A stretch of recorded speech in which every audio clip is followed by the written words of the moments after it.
आज हम सभी नीति शतक में श्लोक 34 को पढ़ेंगे। तो पहले इसको एक बार बोल लेते हैं और उसके बाद दौर्मन्त्र्यान् नृपतिर्विनश्यति यतिः नृपतिर्विनश्यति यतिः संगात् सुतो लालनात् विप्रो नध्ययनात् कुलं कुतनयात् नध्ययनात् कुलं कुतनयात् शीलं खलोपासनात्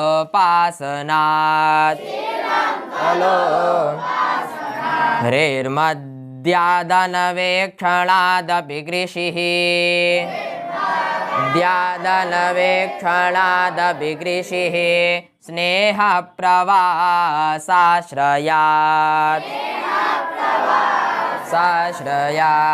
मैत्री च प्रणयात् समृद्धिरनयात् समृद्धिरनयात् त्यागप्रमादाद्धनम्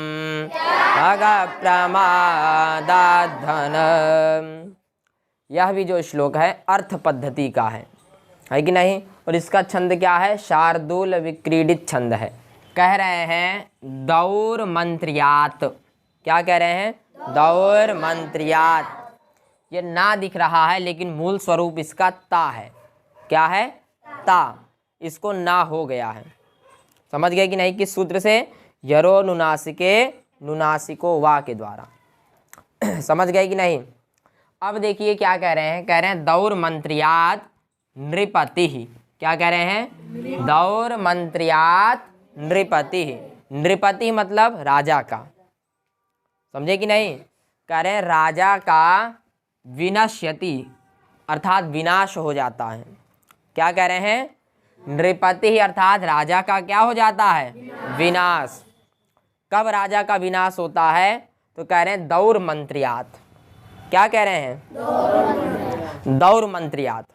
दौर मंत्रियात का अर्थ है बुरी बातें आप राजा को बताइए। राजा का कोई मंत्री हो और उसको क्या बताए? उल्टी सीधी चीज़ें बताने लगे तो राजा का क्या हो जाता है? विनाश अर्थात उसका नाश हो जाता है, वह नष्ट हो जाता है। बात समझे कि नहीं? तो वही भर्तृहरि जी कह रहे हैं दौर मंत्रियात नृपति ही विनश्यति। राजा का विनाश कब होता है? जब उसको गलत चीज़ें उसका मंत्री बताने लगे। समझे कि नहीं? तो राजा का क्या हो जाता है? विनाश हो जाता है। समझे कि नहीं? और कह रहे हैं यति ही। यति ही मतलब सन्यासी है कि नहीं? और कह रहे हैं संगात। यति ही संगात। कह रहे हैं यति ही विनश्यति। विनश्यति क्रियापद सभी के साथ में जोड़ना है। समझे कि नहीं? कह रहे हैं यति ही विनश्यति। सन्यासी का विनाश कब हो जाता है? कह रहे हैं संगात। अगर कुसंगति उसको पकड़ ले, है कि ना? समूह में रहने लगे। किस में रहने लगे? समूह अर्थात स्त्रियों के समूह में जब सन्यासी रहने लगता है तो उसका क्या हो जाता है? विनाश। तो वह नष्ट हो जाता है। और फिर कह रहे हैं सुतः लालनाथ। ये दा है, दा को वहाँ ता बना लेना है। ठीक है ना? क्या कह रहे हैं? सुतः लालनाथ विनश्यति। सुतः मतलब पुत्र। सुतः मतलब पुत्र। और लालनाथ का अर्थ होता है लाडन करना अर्थात उसको दुलारना। ठीक है? अगर उसको प्यार ज़्यादा दोगे, किसको?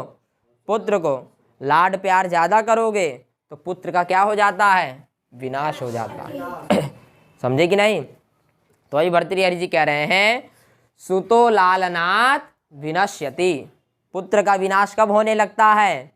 जब उसको ज़्यादा लाड प्यार मिलने लगे तो पुत्र का विनाश हो जाता है। फिर आगे कह रहे हैं विप्रह। यहाँ वह भी है कि नहीं? तो विप्रह अनध्ययनात्। क्या कह रहे हैं? विप्रह अनध्ययनात् विनश्यति।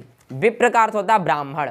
विप्र मतलब तो यहाँ ब्राह्मण से केवल विप्र का अर्थ ब्राह्मण नहीं लेना है, अध्यापक लीजिए। विप्र मतलब तो कह रहे हैं विप्र का नाश हो जाता है, अध्यापक का नाश हो जाता है। कब? अनध्ययनात्। यदि वो अध्ययन ना करे तो किसका नाश हो जाता है? अध्यापक का नाश हो जाता है। उसके पास जो विद्या है उसका क्या हो जाता है? नाश हो जाता है। बात समझे कि नहीं? तो वही कह रहे हैं विप्रः अनध्ययनात् विनश्यति। बात समझ में आया कि नहीं? और फिर कह रहे हैं कुलम कुतनयात् विनश्यति। क्या कह रहे हैं? कुलम कुतनयात् विनश्यति। कह रहे भाई कुल का विनाश कब होता है? तो कह रहे हैं कुतनयात्।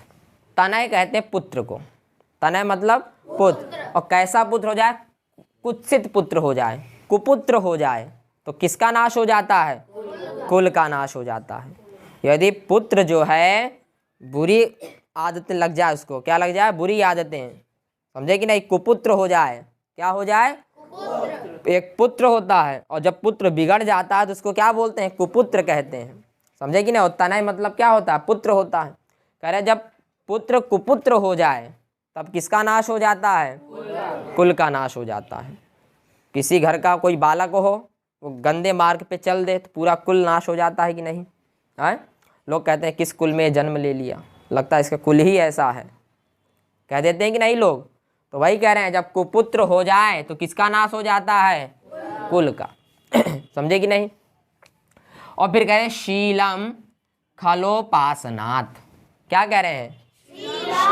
खलोपासनात्। वास्तव में ये तालव्य शाह है, शीलम, ठीक है ना? छोटी एक सूत्र है जिससे शाह को छा हो गया है। बात समझे कि नहीं?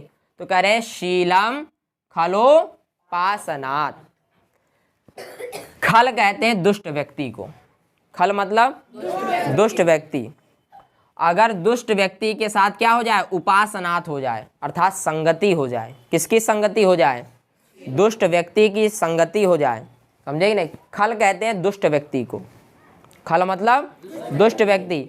यदि उसके साथ क्या हो जाए? उपासनात् हो जाए, उपासनात् अर्थात उसकी संगति हो जाए तो किसका नाश हो जाता है? शीलम विनश्यति। शीलम अर्थात सदाचार का नाश हो जाता है। किसका नाश हो जाता है? सदाचार का। आपके व्यवहार का नाश हो जाता है। आपका अच्छा व्यवहार है लेकिन आपके मित्र कैसे हो? खल हो। कैसे हो? खल हो। खल अर्थात दुष्ट हो, अच्छे ना हो। ऐसे लोगों के उपासनात् मतलब संगति से क्या हो जाता है?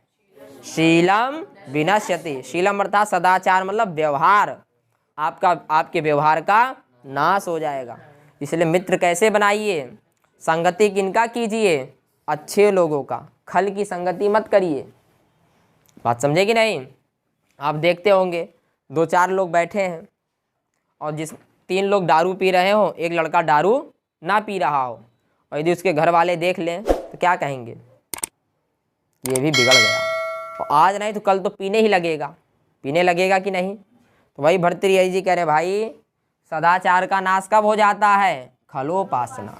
यदि आप दुष्टों का संगत करेंगे तो आपका व्यवहार नष्ट हो जाएगा। बात समझ गए? और फिर आगे कह रहे हैं ह्रीहि मद्यात् विनश्यति। क्या कह रहे हैं? ह्रीहि मद्यात्। ह्रीहि का अर्थ होता है लज्जा। ह्री मतलब लज्जा। कह रहे भाई लज्जा का विनाश कब हो जाता है? कह रहे मद्यात्। मद्यात् मतलब मदिरा पान करने से, शराब पीने से किसका नाश हो जाता है? लज्जा का नाश हो जाता है। जो आपके अंदर लज्जा होती है उसका नाश कब होता है? आप शराब पी लो, यदि आप शराब पी लिए तो आपके किसका नाश हो जाएगा? जो आपके अंदर लज्जा है उसका क्या हो जाता है? आप शराबी को देखे हैं, शराबी किसी की बहुत इज्जत करता हो, क्या करता हो? इज्जत, और उसी दिन उसको शराब पिला दो, फिर वो लज्जा करेगा कभी उसके सामने? हाँ, उसी सामने गाली देने लगेगा, उसी सामने नाली में लेट जाएगा और कहेगा देखो गर्मी में भी कितना ठंडा मिल रहा है। ऐसे कौन करते हैं? शराबी। तो उनके अंदर जो लज्जा होती है उसका क्या हो जाता है? नाश हो जाता है कि नहीं? तो वही भर्तृहरि जी कह रहे हैं ह्रीहि मद्यात् विनश्यति। लज्जा का नाश कब हो जाता है? मदिरा पान करने से। बात समझे? और फिर कह रहे हैं कृषि ही विनश्यति। कृषि अर्थात खेती। कृषि मतलब कह रहे हैं खेती का विनाश कब होता है? तो कहे अनवेक्षणात्। किससे हो जाता है? अनवेक्षण का अर्थ होता है उसका देखभाल ना करना। उसको क्या बोलते हैं? अनवेक्षण। आपके पास खेत है, आपने उसमें धान बो दिया, आप कभी देखो ही मत उसको, तो नाश हो जाएगा कि नहीं।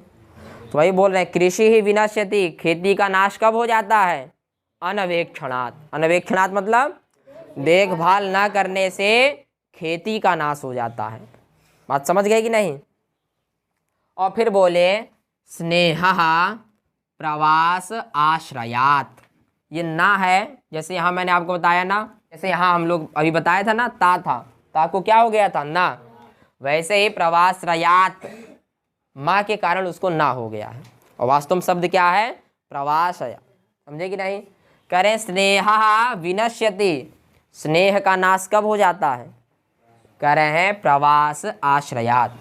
यदि आपका जो आश्रय है रहने का, प्रवास मतलब रहने का जो आश्रय है, यदि वो कहीं बहुत दूर हो जाए, क्या हो जाए? विदेश में मान लो हो जाए, तो वहाँ क्या हो जाता है? स्नेह का नाश, वहाँ स्नेह समाप्त हो जाता है। बात समझे कि नहीं। किसी को आप बहुत मानते हैं, वो आपसे बहुत दूर हो जाए, कहीं दूर रहने लगे, तो धीरे धीरे स्नेह क्या हो जाता है? कम हो जाता है कि नहीं। तो वही भर्तृहरि जी कह रहे हैं भाई स्नेह का नाश कब हो जाता है? प्रवास आश्रयात्। आप विदेश में रहने से स्नेह का नाश हो जाता है। समझे कि नहीं। और फिर कह रहे हैं मैत्री अर्थात मित्रता। मैत्री मतलब मित्र, मैत्री विनश्यति, मित्रता का नाश कब होता है? तो बोले अप्रणयात्। क्या बोले? समझे कि नहीं। अप्रणय का अर्थ हुआ प्रेम ना करने से। आपका कोई मित्र है, आप उससे प्रेम मत करो, तो मित्रता समाप्त हो जाती है। हो जाती है कि नहीं। तो वही बोल रहे हैं, चा मतलब और, मित्रता का नाश कब होता है? अप्रणयात्। अप्रणयात् मतलब प्रेम ना करने से किसका नाश हो जाता है? मित्रता। मैत्री अर्थात मित्रता का नाश हो जाता है। समझे कि नहीं। और फिर बोले समृद्धि। क्या बोले? समृद्धि विनश्यति। समृद्धि अर्थात ऐश्वर्य। समृद्धि मतलब ऐश्वर्य जो होता है, उसका नाश कब होता है? अनयात। कब होता है? अनयात। कह रहे भाई जो आपके पास समृद्धि है, समृद्धि अर्थात ऐश्वर्य है, उसका भी नाश हो जाता है। कब? यदि अनयात हो जाए। अनयात मतलब अर्थात अन्याय करने से। समझे कि नहीं। क्या करने से? आपके पास बहुत ऐश्वर्य है, आपका बहुत मान सम्मान है। क्या है? मान सम्मान। आप किसी के पास जाइए और उसके साथ क्या करने लगो? अन्याय करने लगो। क्या करने लगो? अन्याय, उल्टा सीधा काम करने लगो उसके सामने, तो आपका ऐश्वर्य तुरंत समाप्त हो जाता है। समाप्त हो जाता है कि नहीं। तो भाई भर्तृहरि जी कह रहे भाई ऐश्वर्य कब समाप्त होता है? अनयात। अनयात मतलब अन्याय करने से ऐश्वर्य समाप्त हो जाता है। बात समझे। और फिर कह रहे हैं धनम। भाई अर्थ पद्धति है, तो धनम को इसलिए लास्ट में बता रहे हैं। कह रहे धनम विनश्यति, धन का नाश कब हो जाता है? तो बोले त्याग प्रमादात। क्या बोले? त्याग प्रमादात करने से धन का नाश हो जाता है। त्याग मतलब दे देना किसी को, और प्रमाद का अर्थ हुआ असावधानी। सावधानी नहीं रखी, आपके पास जो आया आप उसको खुलेआम धन बांट रहे हो। भिखारी आया तो भी बांट दिए, राजा आया तो भी बांट दिए, मध्यम वर्ग का आया तो भी बांट दिए। समझे कि नहीं। असावधानी से यदि आप धन सबको बांटते रहेंगे तो धन का क्या हो जाता है? विनश्यति, धन का नाश हो जाता है। बात समझे कि नहीं। तो सबसे पहले बोले कि भाई राजा का नाश कब होता है?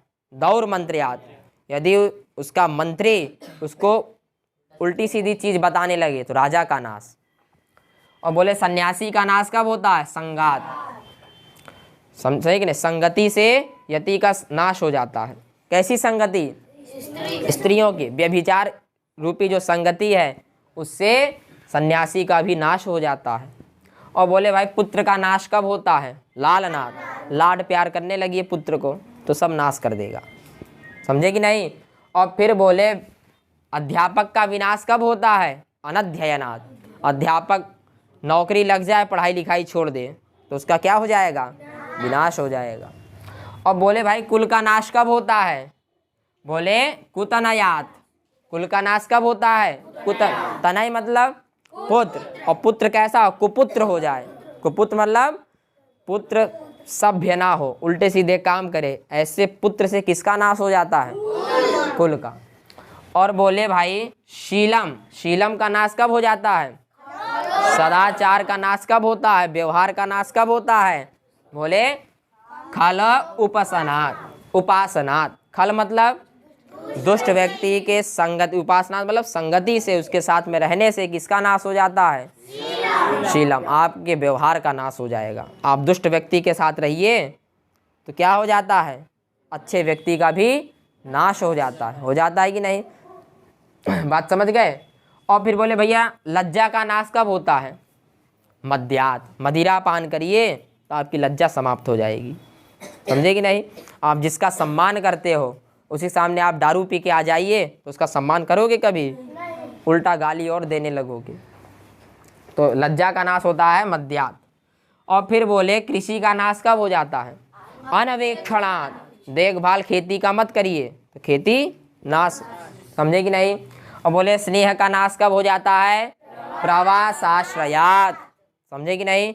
आप कहीं विदेश रहने लगो, आपसे जो बड़ा स्नेह करता हो तो वह स्नेह समाप्त हो जाता है। और बोले मैत्री अर्थात मित्रता कब समाप्त हो जाती है? बोले अप्रणयात, बात समझे नहीं? मित्रता कब नाश हो जाती है? अप्रणयात।